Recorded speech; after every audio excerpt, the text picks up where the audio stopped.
काम आने वाली, इसलिए इन बातों को ध्यान रखिएगा। पहली बात है मुख्यतः सबसे अहम चीज कि आपको मानना किसकी बात है, जांच एजेंसी की या अखबार की?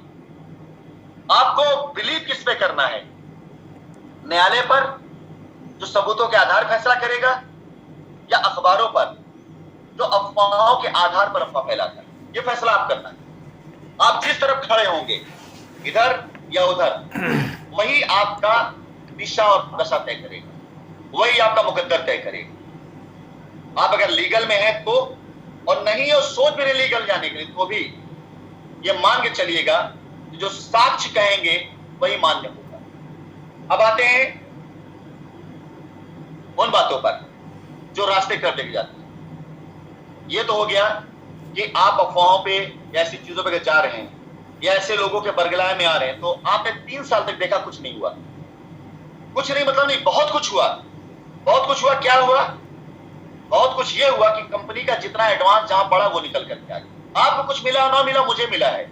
मैं आपको बताऊं, बड़ी मजेदार बातें हैं। पहले जो लोग मेरे फोन कॉल्स को रिसीव नहीं करते थे ये सोच करके तो वहां बैठे क्या कर लेंगे, जो मेरा पैसा लेके बैठे हुए थे, कंपनी पैसा लेके बैठे हुए थे, वो लोग जिनके अकाउंट्स में पैसे दिए गए, उनके खुद के अकाउंट्स में, उनकी कंपनी अकाउंट में, और वो बिल्कुल लोगों को बहकाते थे कि कंपनी उनका पैसा लेके भागी है और हमारा पैसा नहीं मान रहे थे।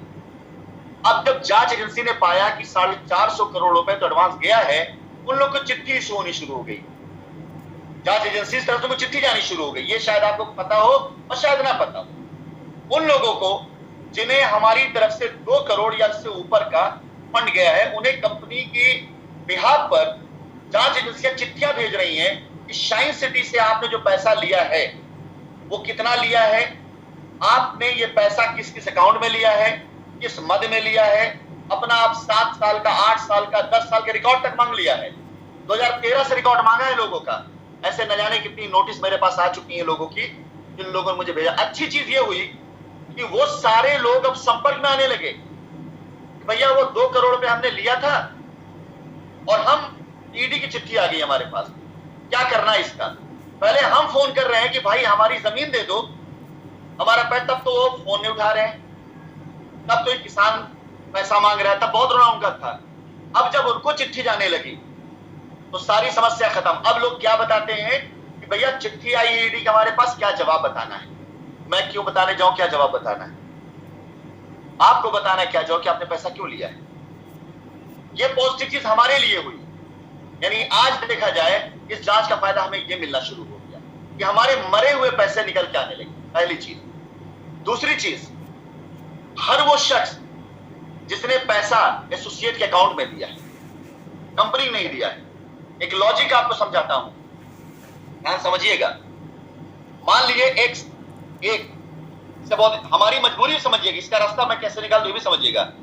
ए ने एक जमीन खरीदी और ए ने 6 महीने 7 महीने के बाद उससे जमीन नहीं लेनी है, वो शाइन सिटी में आता है। शाइन सिटी के अंदर रिफंडिंग काउंटर है और वो जब जमीन रिफंड करने आता है तो उसका एसोसिएट खड़ा कहता है कि आप जमीन को रिफंड मत करो, क्योंकि रिफंडिंग होगा तो रिकवरी लग जाएगी प्याउट। अगर रिफंडिंग होगा तो प्याउट की रिकवरी लग जाएगी, तो वो रिफंडिंग नहीं होने देता है। वो ये कहता है कि आप ये एप्लीकेशन हमें दीजिए, कंपनी आपको पैसा अगर देगी तो पैसा आपका काट लेगी, हम आपका प्लॉट किसी और को बेच करके कंपनी 30% काटेगी, हम मात्र 20% काट के आपका पैसा दे देंगे।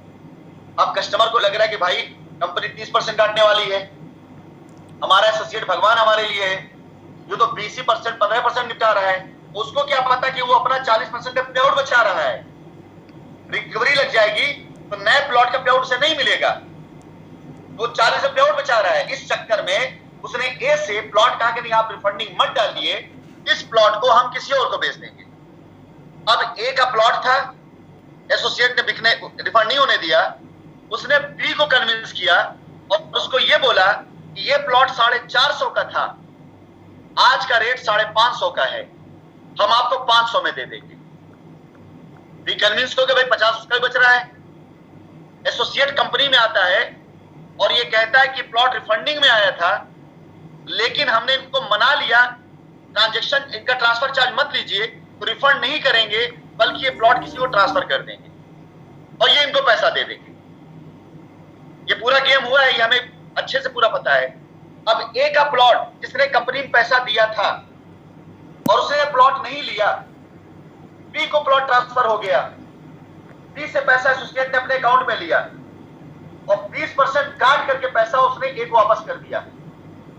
अब ए का पैसा कंपनी में आज भी खड़ा है, जबकि उसे पैसा मिल चुका है, और बी का पैसा एसोसिएट के अकाउंट में गया है।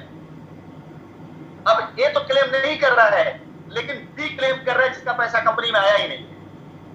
अब अगर हम बी की लायबिलिटी उतारने जाते हैं तो न्यायालय हमारे समक्ष एक लायबिलिटी खड़ा करेगा, भाई इनको भी तो पैसे दो। एसोसिएट ने अपने पेआउट को रिकवर से बचाने से के लिए और 10% खाने के लिए, 50 उसका फायदा कमाने के लिए पूरा गेम रचा, और आज वो सारे मामला आकर के लीगल में लटके। ये निकलकर सामने आया हमारे कि हमारे पास क्लेमेंट कि कितने लोगों ने क्लेम करना है। अगर आज मैं मान लूं तो ऐसे सारे के सारे लोग जिन्होंने एसोसिएट को पैसा दिया, चाहे वो जमीन के तौर पे दिया हो, चाहे जिस तौर पे दिया हो, वो सारे सारे क्लेम बनते का लीगली, और वो एसोसिएट उस पैसे को बचाने के लिए कंपनी एफआईआर कराए। अगर वो चाहता तो बड़े आराम से इसके रास्ते निकल सकते थे कि नहीं जी, आपका पैसा कंपनी में आया, परेशान मत हो, हम कंपनी के काम रजिस्ट्री करा देते हैं, और वो एक एनओसी लेकर एफिडेविट लेकर सारा काम कराया जा सकता। कंपनी ने गलत नहीं किया आपके साथ, ऐसे लोगों ने गलत किया जिन लोगों को इस तरह के पैसे खाने। कुछ ये लीगल चीजें जो मैं आपको शेयर कर रहा हूं, फिर मैं आगे आ रहा हूं रास्ते बताने के। अब हम इससे बाहर नहीं जा सकते क्योंकि मामला न्यायालय के अंदर है। हम तो मांगेंगे आपसे कि आप दीजिए अपना प्रूफ हमें। बहुत से ऐसे लोग हैं जिन्होंने रिफंडिंग डाली। एक पहली कंपनी है, हम न्यायालय के समक्ष भी डालने जा रहे हैं, पहली इकलौती कंपनी है जिसने 2013 से रिफंड काउंटर खोल रखा था। हम न्यायालय में ये भी डालने जा रहे हैं। 100 करोड़ से भी ऊपर हमने मामला को रिफंड में सल्टाया है। 13, 14, 15, 16, 17, 18, 19 ये रिकॉर्ड है हमारे पास। जिस कंपनी पे ये आरोप लग रहा है कि कंपनी भाग गई है, पैसा का बंद कर गई है, वो कंपनी 100 करोड़ से भी ऊपर पैसा 2013 से लेकर 2019 तक रिफंड करिए कस्टमर को। एक